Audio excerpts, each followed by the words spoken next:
శ్రీమద్భాగవతము తృతీయ స్కందంలో 389వ పద్యం నుంచి వివరణ చెప్పుకుంటున్నాము. ముందు చెప్పినట్లు ఇలా మైత్రేయుడు వివరించాడు సృష్టి గురించి. విని విదురుడు మనసులో సంతోషపడ్డాడు. విష్ణు భక్తి పరవశతి చెందిన మనసు గలవాడే మళ్ళా మైత్రేయుడు ఇలా అడుగుతున్నాడు. మైత్రేయుడిని ఇట్లా ప్రశ్నిస్తున్నాడు విదురుడు. మహానుభావుడైన చతుర్ముఖ బ్రహ్మ స్వయంభూడు అంటే విష్ణువే తనంతట తాను బ్రహ్మగా వ్యక్తమైనవాడు. అతని కుమారుడు స్వయంభువమనువు. అతడు రాక్షస శిక్షణం చేసి భగవంతునికి సృష్టికి సేవ చేసిన వాడనియు జనులచే స్థితింపబడిన వాడనియు మొదటి రాజనియు విని ఉన్నా నేను. అట్టి స్వయంభువమను యొక్క చరిత్రను చెప్పుకుంటే నిస్సందేహమైన సుఖము అఖిల శుభాలు కలుగుతాయి. అట్టి కథలను చెప్పుకోవడం ఒక శోభయే కనుక మునీంద్ర నాకు అతని చరిత్ర చెప్పుము అని అడుగుతున్నాడు. ఇక్కడ సృష్టిలో మహామోహస్వరూపమైన అవిద్యా పంచకము మొట్టమొదటి వెలువడింది. కాబట్టి సృష్టి జీవుల్లో రాక్షస ధర్మాలు కూడా కలిసి వర్తిస్తూ ఉంటాయి. వానిని పోగొట్టడానికి సనక సనందనాదులు బ్రాహ్మణ ధర్మము కలవారుగను స్వయంభూమనువు క్షత్రియ ధర్మము కలవాడుగను జన్మించారు. దీన్ని బట్టి స్వయంభూమనువే సృష్టికి మొదటి రాజు. బ్రాహ్మణ ధర్మం అంటే జ్ఞానం నేర్పడము, క్షత్రియ ధర్మం అంటే దుష్టశక్తులను లొంగదీసి మంచిని రక్షించడము. అట్టి స్వయంభూమను యొక్క చరిత్రము చెప్పుకుంటే నిస్సందేహమైన సుఖము అఖిల శుభాలు కలుగుతాయి.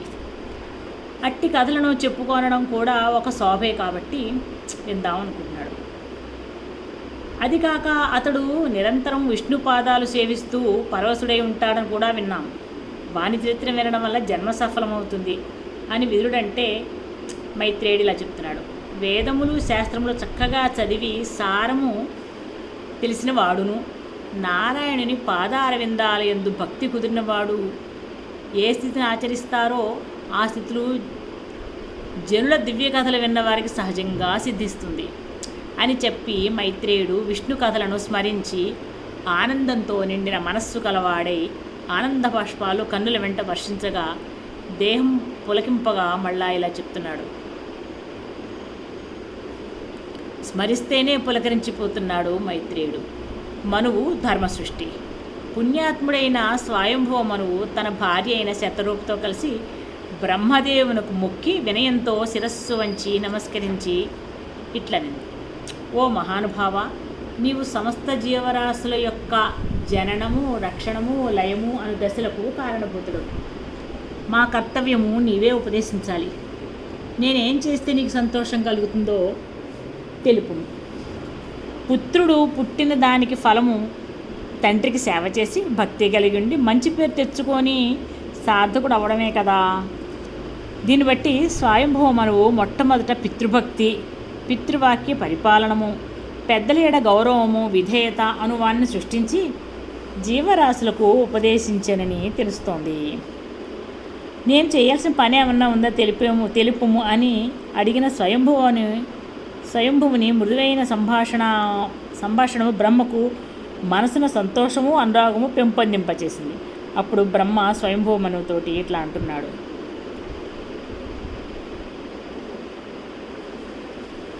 నాయన, తండ్రి ఆజ్ఞ శిరసావహించి అతడు తనకు తగిన పని అని ఏది నిర్ణయిస్తే తన శక్తి వంచన లేక చేయటం అంటే విష్ణుమూర్తి పాదసేవ చేయడమే. ప్రజలను చక్కగా పరిపాలించట కూడా పుత్రుడు తండ్రికి చేయునట్టి సేవలలో ఒక భాగమే. మనువు చేసిన సద్గుణ సృష్టిని బ్రహ్మ ఆమోదించాడు. మరి ఇంకాను తండ్రిని సేవించడం అంటే దేవుని సేవించడమేనని ఉపదేశించాడు.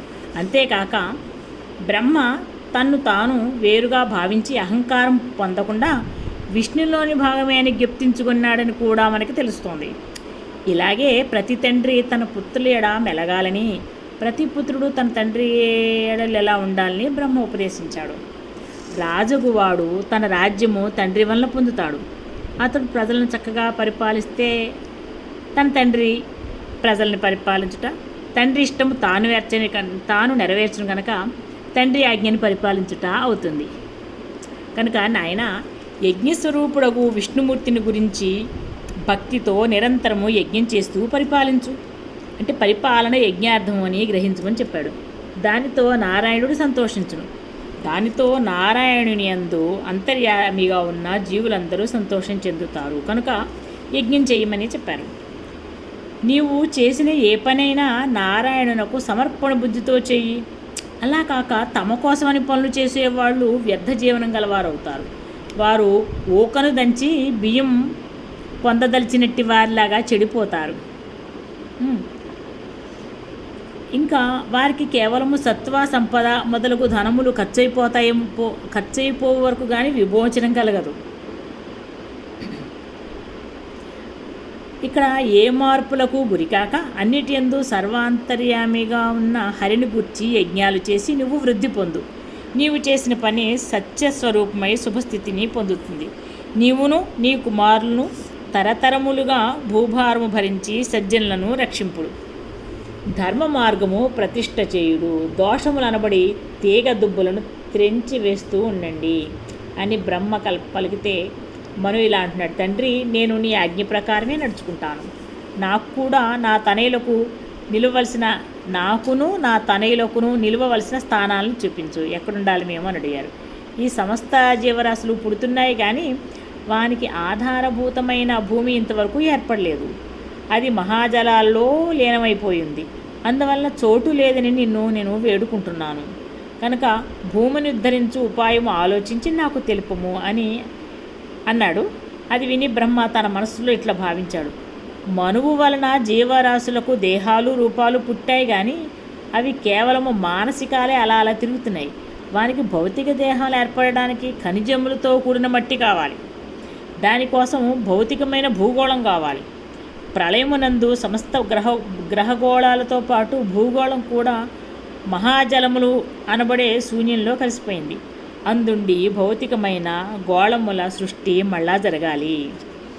చతుర్ముఖుడు ఇట్లా ఆలోచించాడు. నీటిలో లీనమైపోయిన భూగోళాన్ని నేర్పుతో వెలువడినట్లు చేసే విధానం ఏది? పూర్వము నేను ఈ సృష్టి నిర్మిస్తున్నప్పుడు మొదట జలం మీద ఈ భూమిని పుట్టించాను.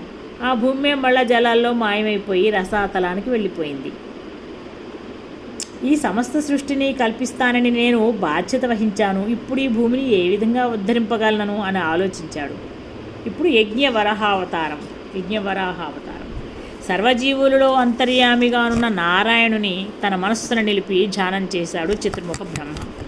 ధ్యానం చేస్తున్న బ్రహ్మ ముక్కు రంధ్రము నుండి యజ్ఞస్వరూపుడైన వరాహమూర్తి పుట్టెను. అతడు బ్రహ్మ బొటన వేలంత రూపంతో పుట్టి వెలువడి క్షణం లోపల ఏనుగంత ప్రమాణం పెరిగి అటుపైన ఆకాశాన్నంటి నిలిచాడు. అక్కడి జీవులందరూ అతని రూపం చూసి ఆశ్చర్యపడ్డారు. అచ్చట జీవులను సృష్టి చేయడానికి నియుక్తులైన మరీచి మొదలగు మునులు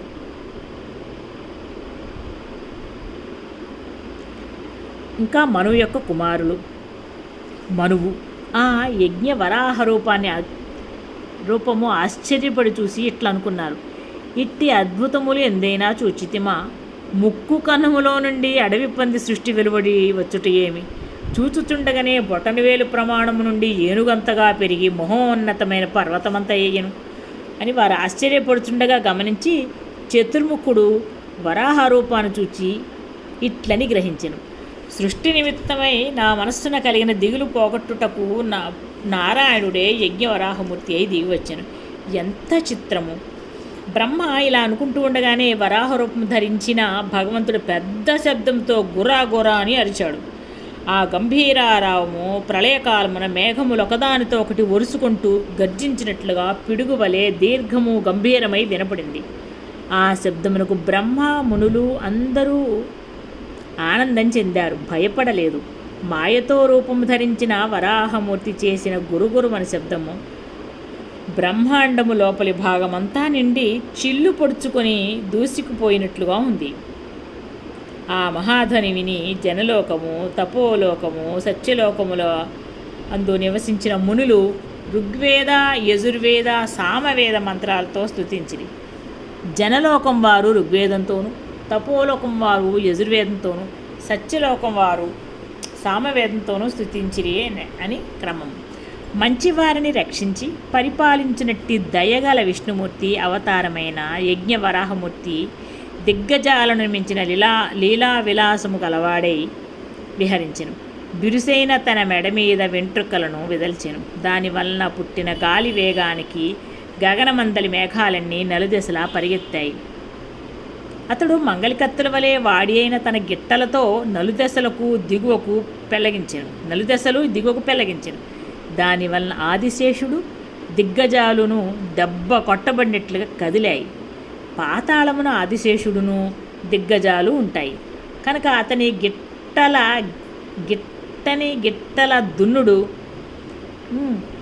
పాతాళం దాకా చోటును గీరెనని అర్థం. భయంకరమైన తన కోరలు రాచుకోవడం వల్ల నిప్పు రవ్వలు పుట్టాయి. దానితో వేడి పుట్టి వెండి కొండ బంగారు కొండ కరిగిపోతున్నట్లు అనిపించింది. వెండి కొండ అంటే కైలాసము, బంగారు కొండ అంటే మేరువు. గురగురమని భయంకర గంభీర ధ్వనులు చేస్తూ అతడు నీటిలో తన ముట్టెను తిప్పెను. ఆ శబ్దమునకు సముద్రమంతా బురదగా అయిపోయింది. అతడు అటు ఇటు కొంతసేపు పొరలాడెను, కొంతసేపు గెంతెను, కొంతసేపు పరిగెత్తెను, కొంతసేపు ఆకాశం వైపు చూసి రొప్పెను, కొంతసేపు గగనానికి లంఘించెను.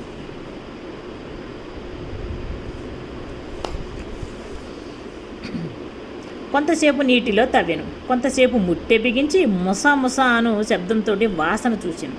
భూమిని ఉద్ధరించి రక్షింపబోయిన వరాహమూర్తి ఇన్ని లీలలు చూపాను. ఒక్కొక్క మాటు అతడు కోరలతో నీటిని ఎగజిమ్మగా 14 లోకాలు దొంతర్లు కట్టాయి. ఒక్కొక్క మాట బంగారు కొండ తన మూపురమును రాచుకొని ఘర్షణ చెందినట్లుగా గోక్కొనెను. ఒక్కొక్క మాట 7 సముద్రాలు రొంపిగా కలిసిపోయినట్టు గిట్టలతో మట్టించెను.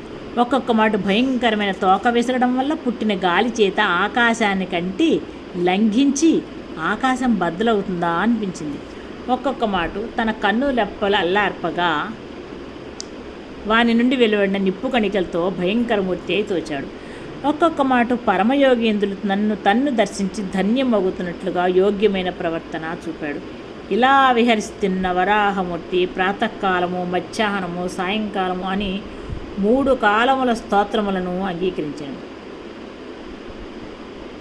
అనగా భూమి యొక్క ఆకారమును పరిభ్రమణమును సృష్టించుచు ప్రాతకాలము, మధ్యాహ్నము, సాయంకాలం వేళలా సృష్టించాను. ఆ వేళలలో ఏర్పడు సూర్యరశ్ములు, వాయువులు మున్నగు రూపాలతో దేవతలు వానిని స్తుతించిరి. ఈ కారణం చేతనే నేటికి యజ్ఞాలందు సవనములు అనే పేర 3 వేళల వేద స్తోత్రము ఏర్పడ్డాయి. ఈ 3ను సంధ్యలు అనబడతాయి. అనగా దినమును సంధులుగా కలిపి జీవరాశుల ప్రవర్తనలకు వేళలు కల్పించును. దీనిని బట్టి త్రికాల సంధ్యావందనం అనే వ్రతం ఏర్పడింది. అంతకుముందు మహాప్రళయమున తాను యోగనిద్ర ఎందున్నప్పుడు జలములలో లీనమైన భూమి రసాతలమును లోకానికి పోయింది. ఇప్పుడు దాన్ని ఉద్ధరించుటకు సముద్రము గర్భమునకు సమీపించుటకే అతడు వేగముగా ఈదుకొని పోతూ ఉన్నాడు. అతని వేగమును భరింపలేక సముద్రుడు అలల రూపంలో చేతులెత్తి నమస్కరించి గుండెలు చెదిరి భయపడి రక్షింపుము అని అరిచెను. వరాహమూర్తిని తన వాడి అయిన వంకలు తిరిగిన కోరలతోనూ మంగలి కత్తుల వలె వాడి అయిన గిట్టల చివర్లతోనూ జలములను చిందరవందర చేసిన అంతులేని రసాతలమనవుడు లోకాల్లో ప్రవేశించను. వరాహమూర్తి ఇట్లా నీళ్లలోకి ప్రవేశించను. అతడచ్చట భూదేవిని చూచెను. అచ్చటనే ఒక భయంకరుడైన రాక్షసుడుండెను. అతడు దేవతలకు భయంకరుడు. ఆ రాక్షసుడు యజ్ఞవరాహమూర్తిని చూచెను. భూమిని వెతుకుతూ వస్తున్నాడని గ్రహించెను. అతడే ఈ రాక్షసుడు హిరణ్యాక్షుడు. సృష్టికి ముందే హిరణ్యాక్షుడు ఎట్లుండెనని సందేహం కలగవచ్చు. అతడు సృష్టికి ముందటి కల్పంలోని వాడు. అంటే బ్రహ్మ మొట్టమొదట కల్పించిన అవిద్యా పంచకము ఆ రాక్షస రూపమున అడుగున పేరుకుంది. ఇది పుట్టబోవు జీవరాశులలో రాక్షస గుణాలుగా రూపొందించుటకు వేచి ఉన్న అవిద్యా తత్వము. ఆ రాక్షసుడు వరాహమూర్తిని చూచి రోషముతోటి భయంకరాకారం దాల్చెను. మహాపరాక్రమంతో తన బాహువులు మెరిగినట్లుగా గద తిప్పి వరాహమూర్తి పైకి విసిరివేశాడు. దానిని తప్పించుకొని వరాహమూర్తి తన కోరతో ఆ రాక్షసుని చంపెను. నారాయణుడు యజ్ఞ స్వరూపమైన తన అస్తిత్వంతో సృష్టి అందలి రాక్షస రూపాన్ని మాయం చేయగలడని అర్థం. మదముతో నిలబడి ఉన్న ఏనుగును మెరుపు మెరిసినట్లు కోపంతో లంఘించి ఒక్కమారు సింహం చీల్చివేసినట్లు రాక్షసుని వరాహమూర్తి చీల్చి చంపాను. ఈ విధంగా రాక్షసుని చంపి అతడు వాని శరీర రక్తముతో తడిసిన దేహము కలవాడి వెలువడెను.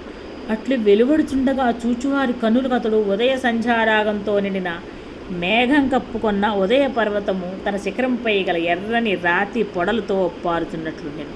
ఇట్లు జలముల నుండి పైకి లేచుచున్న వరాహమూర్తి భూదేవిని తన కోరల చివర నిలిపి పైకెత్తెను. లేత జాబిల్లి రేఖ వలె ఒప్పుచున్న అతని తెల్లని సన్నని కోరల చివర భూదేవి నిలిచి ఉండగా విష్ణుమూర్తిని విడువక తోడై నిలిచిన లక్ష్మీదేవి అతని కోరలకు పూసిన కస్తూరి ముద్దలా ఉండింది. వరాహమూర్తిని బ్రహ్మాదులు స్తుతిస్తున్నారు. అలా వైభవంతో ఒప్పారుతున్న యజ్ఞమూర్తిని చూచి బ్రహ్మ మొదలగు వారు, దేవా పరమేశ్వర, నీచే సమస్తము జయించబడింది. అంటే సృష్టిలో కలగబోవు జీవుల రాక్షసత్వము సృష్టికి ముందే జయించబడిందని సంతోషించుట. యజ్ఞమే నీ రూపము. మేము యజ్ఞస్వరూపాన్ని ధ్యానిస్తే నువ్వే భావనకు అందుతావు. నీ శరీరము శృతిమయం అంటే శబ్దమయం. నీ వరాహ రూపము సర్వసృష్టి రూపములకు కారణం. నీవు కోరకనే వరాలిస్తావు. నీ రూపకూపములందు సముద్రాలు లీనమైపోయాయి.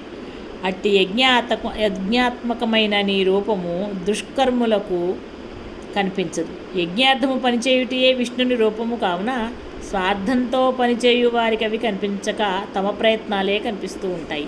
అట్టి దయాస్వరూపుడవు, లోక వ్యాప్తమూర్తివి, శుభప్రవర్తనము కలవాడవవు, నీకు నమస్కరించదము. నీవు లక్ష్మీదేవి మనస్సునే హరించిన శుభాకారము గలవాడవు. నీ చర్మమున వేదాలు పుట్టాయి. రోమములలో దర్భలు అనే పేరున కిరణాలు పుట్టాయి. కన్నుల్లో నేయి పుట్టింది. అగ్ని మండుటకు చమురు పదార్థము. దీన్నే చూచినట్టు శక్తి లేక వెలుగు అంటారు. అగ్ని మండడానికి చమురు పదార్థం. పాదములందు 4 విధాలైన యజ్ఞకర్మలను హోత చేయవలసిన హోమాలు పుట్టాయి. అగ్ని వలన జీవుల దేహధాతువులు ఏర్పడుటకు, ప్రాణం ఏర్పడుటకు,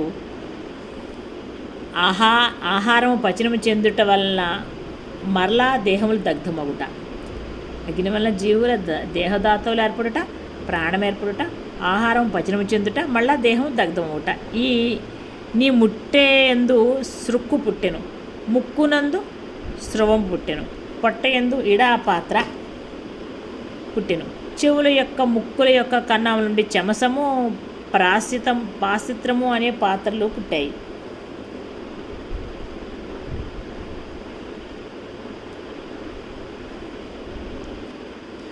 సృక్కు స్రోము అనునవి నెయ్యి తీయడానికి, హోమములు వేయడానికి సాధనాలు.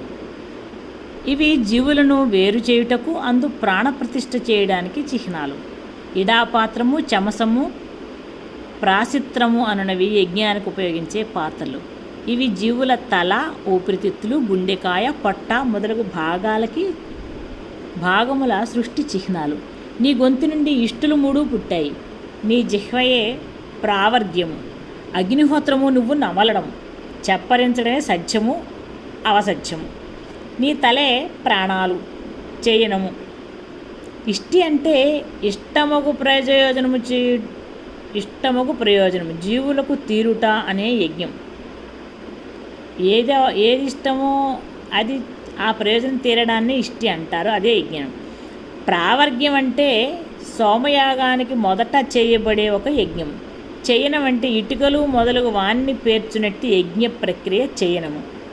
ఇది ప్రాణములను దేహమునందు కూర్చుటకు చిహ్నము. మరియు ఓ దేవా, నీవు మళ్ళా అవతారములెత్తుట దీక్షణీయమనబడే ఇష్టి. నీ కోరలు ప్రాయణీయమనబడే దీక్షానంతరము చేసేబడే ఇష్టి ఇంకొకటి. ఇష్టి ఒకటి. ఉదయనీయమనబడే నట్టి దీక్ష చివర సమాప్తి చేయబడే ఇష్టి ఒకటి. నీ శుక్రము సోమము, నీ అస్తిత్వము ప్రాతః సవనము మొదలగు 3 సవనాలు. ప్రాతకాలము, మధ్యాహ్నము, సాయంకాలము 3 వేళలు అంటే వరాహమూర్తి యొక్క కాల స్వరూపాలని అర్థము. నీ చర్మము మాంసము మొదలగు సప్తధాతువులు. యజ్ఞవరాహమూర్తిని బ్రహ్మ మొదలైన దేవతలు ఇట్లా స్తుతిస్తున్నారు. సప్తధాతువులు ఏంటి? అగ్నిష్టోమము, ఉక్త్యము, షోడశి, వాజపేయము, అతిరాత్రము, ఆప్తోర్యామము, ద్వాదశాహము మొదలగు సత్రాలు. నీ శరీరం యొక్క సంధులు సోమముతో కూడినవగు యజ్ఞక్రతువులు. యజ్ఞమునందు కట్టబడు బంధనాలే నీ రూపము. యజ్ఞమునందలి హోమరూపము నువ్వే. హోమము నడుపువాడవు, హోమమునందు వ్రేల్చబడిన ఆహుతిని భజించువాడవు నీవే. హోమము యొక్క సకల ఫలాలకు నీవే ఆధారము. రక్షకుడు కూడా నీవే. విసుగులేక నిన్ను ధారాళంగా మేము స్తుతిస్తాము. సత్వగుణం వల్ల చక్కని భక్తి కుదురుతుంది. భక్తి వల్ల చిత్తము స్థిరమై శుభమవుతుంది. ఈ సాధన హృదయమునందు సంకల్పరూపముగా ఉద్భవించి సాధించబడుతుంది. అట్లు హృదయం అనే పద్మమును ఉద్భవించినది నువ్వే. అట్టి నీకు నమస్కారం. ఈ యజ్ఞాలన్నీ కూడా సృష్టి యందు జీవులను దేహధారులుగా చేయుట కొరకై దేహము హృదయము సృష్టించబడినప్పుడు అందు సంకల్పం కలిగి సత్వగుణము సాధన చేయబడి భక్తి ఉద్భవించి చిత్తము స్థిరమగుటకే. ఈ యజ్ఞాలన్నీ కూడా అంటే నారాయణుడు తెలియబడుటకే. వాని కొరకే ఈ సృష్టి యజ్ఞము జరుగుతున్నదని అర్థం.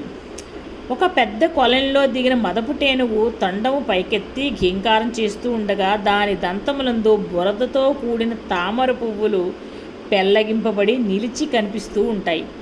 అలాగే తెల్లని నీ కోరల చివరనున్న భూదేవి పర్వతాలతోనూ నదులతోనూ సముద్రాలతోనూ అరణ్యములతోనూ కూడి ఒప్పారుచు మాకు దూరం నుండి గోచరిస్తోంది. 4 వేదములు శరీర భాగములుగా ధరించిన చిత్రమైన వరాహ రూపమూర్తి నీ వాడి అయిన కోరల చివర నిలిచియున్న భూదేవి ఎట్లున్నదో చెప్పమంటావా? కులపర్వతము చివర శిఖరము నిలిచియున్న మేఘంలా ఉంది. కులపర్వతము చివర శిఖరం మీద నిలిచి ఉన్న మేఘంలా ఉంది. నీవు జ్ఞానము గలవారి హృదయములు అనబడే దొరువుల్లో జలక్రీడలాడు లక్ష్మీనాథుడు. నీవు దయామయుడై ఈ స్థావరాలతో జంగాలతో కూడిన భూమిని సూటి అయిన మార్గాల్లో ఉద్ధరించావు. మాకీ లోకానికి తండ్రివి. నీ నుండియే మేమందరం పుట్టాము. ఈ భూదేవి నీ చేత ఉద్ధరింపబడి ధరించబడింది కనుక నీకు భార్య, మా అందరకు తల్లి. ఆమెకు నీతో పాటు నమస్కరిస్తాము. యజ్ఞము చేయువాడు అరణియందు అగ్ని నిలిపినట్లుగా నీ తేజము నీవి భూమి యందు నిలుపుట వలన ఈమె పవిత్రమూర్తి అయి వెలుగొందిన. అరణి అంటే యజ్ఞమునందు నిప్పు పుట్టించడానికి కొయ్యతో చేయబడిన ఒక సాధనము. అలాగే సర్వాత్మకుడైన యజ్ఞమూర్తి తన తేజస్సును భూదేవి యందు దాంపత్య రూపంలో రగులు కొల్పుట వలన జీవరాశుల ఆత్మలు నిప్పురవ్వలై పుట్టును. భూమి యందు భగవంతుని తేజస్సు ధరించిన అణువులు పరమాణువులు పుట్టుకల పరిణామం పొంది జీవరాశులై వర్ధిల్లును. దీనిని అనుసరించే జీవులలో కూడా తండ్రి యొక్క తేజము శుక్రమార్గమున తల్లి గర్భమున పడి సంతతిగా జీవులు పుడుతున్నారు. రసాతలమున కలిసిపోయి క్షీణస్థితి ఎందున్న భూమిని మళ్ళా రూపొందించి ఉద్ధరించినట్టి నీ నేర్పరితనము నిజంగా నాకు ఆశ్చర్యం కలిగించును. కానీ ఇందులో ఆశ్చర్యమేముంది? సమస్త లోకాలను నీ ఉద్ధరింపజేయుటయే ఆశ్చర్యం. దాని కొరకై నీవు చేయు లీలల విస్తారం అవి ఇతరులకు సాధ్యం కాదు. ఇతరులను భావన కలిగిన మనస్సు కందవు. నీ హస్తమునందున్న నందకము అనబడు ఖడ్గము సకల లోకాలను నియమమున ఉంచుతుంది. నియమమున సద్గుణమే నారాయణుని ఖడ్గము. దాని పేరే నియమము. వేదమంత్రముల యందు సమర్థత చూపునట్టి యాజ్ఞికుడు అరణియందు నిప్పును రగులు కొల్పినట్లుగా నీవి భూమిని మాకు నివాసంగా నిలపడానికి సంకల్పించావు. చక్కని వేదశాస్త్రాలతో ఏర్పడిన వరాహ రూపమైన దేహము ధరించి నీవు రసాతలము నుండి వెలువడుతూ దేహం విదిలిస్తే నీ జూలు నుంచి ఎగిరిపడిన నీటి బిందువులు తపోలోకము, జనలోకము, సత్యలోకముల యందున్న మా దేహాలపై పడ్డాయి. మేము పరిశుద్ధులమయ్యాము. లోకములు పుట్టుట, జీవించుట, లయమొందుట అను సమయము లందు అనేకమైన మార్పులను పొందుతూ ఉంటుంది. ఆ మార్పుల లోపల అస్తిత్వం నువ్వే. నీ నుండి ఈ సమస్త విశ్వాన్ని సృష్టించి లక్ష్మీపతివి అనిపించుకుంటావు. నీవు 3 వేదాలతోటి తత్వాలతో కూడిన దివ్య శరీరం ధరించావు. 3 గుణాలతో కూడిన సృష్టి అందలి దేహాలు కూడా నీ శరీరం అందే ఉన్నా కూడా నీవు గుణాలకు అతీతుడువైన దివ్య శరీరమూర్తివే. ఇదియే నీ శాశ్వత లీల. నిన్ను స్తుతించుట మా తరమా? నీవు కర్మస్వరూపుడు కూడా. నీ ఎందుద్భవించిన దివ్య కర్మకు మొదలు తిది లేవు. అట్టి నీ దివ్య కర్మ ఎనబడు సముద్రానికి పారము తెలుసుకొనగోరువాడు మతిపోయినవాడవును. అట్టివాడు విజ్ఞానవంతుడు ఎలా అవుతాడు? నిన్ను తెలుసుకొనగోరుట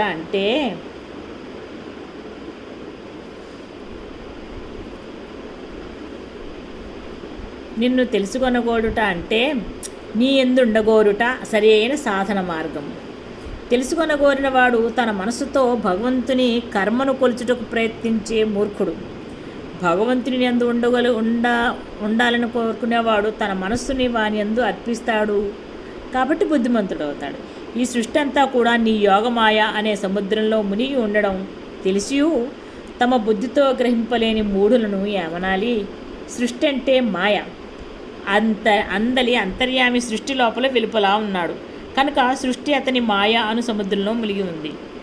ఈ అంశమును స్మరించినప్పుడు తెలియను. ఈ అంశం స్మరిస్తే తెలుస్తుంది. బుద్ధితో తెలుసుకొనగోరినప్పుడు సృష్టి కనిపించి అందలి భగవంతుడు కనిపించగా మాయమైపోతాడు. దానితో మోహం కమ్ముతుంది. అది కమ్మినవాడు మూఢుడు. నీ కరుణా కటాక్షములు దాసజనులకు మిక్కిలి సౌఖ్యాన్ని కలిగిస్తాయి. అవి కరుణయను అమృతమునందు మెదలుచున్న తరంగాలు.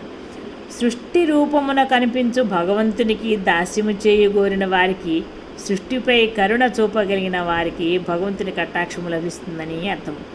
అట్టి నీ కటాక్షము చేయ మమ్ము చూచి సుఖింపచేయము. సృష్టికి దాస్యము చేయుట, దానిపై కరుణ చూపుట అను సద్గుణాలు కూడా భగవంతుని అనుగ్రహం వల్లనే కలుగునని తెలుసుకుని ప్రార్థించాలి. ఈ విధంగా బ్రహ్మవాదులైన మునిశ్రేష్ఠుడు భక్తి యోగంతో తలలు వంచి మనస్సును సంతోషం ఉప్పొంగునట్లుగా వరాహమూర్తిని స్తోత్రం చేశారు. యజ్ఞవరాహమూర్తి తన గిట్టలతో మహాసముద్ర జలమును విభాగము చేసి ఆ నీటిపై భూగోళాన్ని నిలిపి విశ్రాంతి కలిగించి తన లీల చుపిక్షణంలో మాయమైపోయినాడు. శూన్యమరబుడు జలముల నడుమనే భూగోళమును విడిపోకుండా నిలిపి స్థాపించాడు. భూమి పరిభ్రమించుతుండగా సూర్యోదయము, మధ్యాహ్నము, సూర్యాస్తమయము, అర్ధరాత్రమును 4 కాలాలని కల్పించి అవి తన 4 కాళ్ల గిట్టలుగా భూమికి 4 వైపులా నిలిపినని సూచన. ఈ కథ మిక్కిలి శుభప్రదమైనది. దీనిని భక్తితో చదువుకొనిన వారిని, విన్నవారిని శ్రీహరి తన కరుణామయ దృష్టితో చూచి ప్రసన్నుడగును. అట్టి వారికి శుభ పరంపరలు కరుగుననుటలో సందేహము వలదు.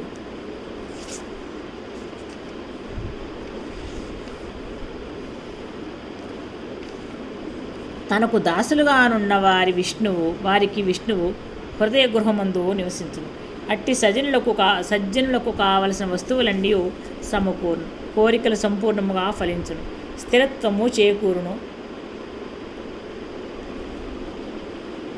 మోక్షము సిద్ధించును. ఇక అస్థిరములైన సృష్టి సౌఖ్యములు సిద్ధించుట గురించి చెప్పనేలా. పుండరీకాక్షుని శుభములైన కథామృత రసములను గ్రోలిన జిహ్వ ఇతరులను గూర్చి చెడ్డ విషయములను ఉచ్చరించుట అనబడు ఉప్పు నీళ్లను రుచి చూడకోరుతుందా? కల్పవృక్షముల తేనెలు తాగడం అనుభవించిన తేనెటీగా వేప చెట్ల ఛాయకి వెళ్తుందా? చేదుగా ఉండదు. ఈ విధంగా మైత్రేయ మహాముని పుణ్యాత్ముడైన విదురునకు చెప్పానని అర్జునుని మనువడగు పరీక్షిత్తునకు వ్యాసపుత్రుడగు సుఖయోగీంద్రుడు చెప్పాను. ఈ కథ విన్నా, మనసులో తలిచిన, భక్తితో చదివిన వారిని శ్రీహరి తన కరుణా దృష్టితో చూచి ప్రసన్నుడవుతాడని మైత్రేయుడే సెలవిచ్చాడు. కాబట్టి మనందరము ఈ కథని తప్పకుండా చదువుకుని అనుగ్రహం, విఘ్నవరాహమూర్తి అనుగ్రహం పొందుదామని చెప్తున్నాము. ఓం తత్సత్. జై శ్రీమన్నారాయణ.